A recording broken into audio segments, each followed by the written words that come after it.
Bientôt, l'opération d'identification des titres fonciers et concessions au Congo central dans le but d'avoir une base de données réelle et fiable pour la réduction des conflits de terres entre les chefs traditionnels, les ayants droit et le particulier dans la province. Voilà l'objectif de la présence du commissaire provincial de l'urbanisme et affaires foncières Mario Sambou, accompagné du président national du groupe Lissungi SA en séjour à Matadi. C'est un projet qui permettra à la province d'avoir une base de données réelle et fiable.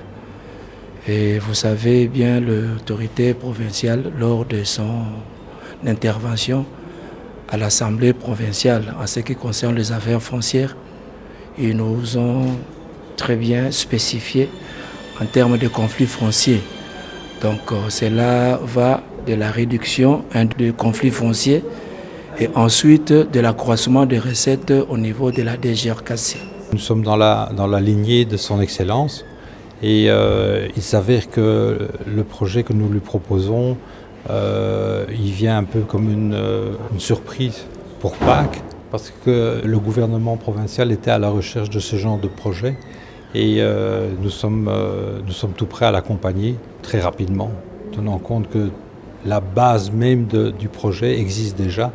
Donc c'est plus qu'une question de concrétisation et de mise au point de certains détails. La République démocratique du Congo étant en proie à des conflits fonciers et le Congo central en particulier, le gouvernement provincial tient avec l'appui de ces projets à sécuriser le titre foncier sur une base de données sur toute l'étendue de la province chère à Simon Kimbangu.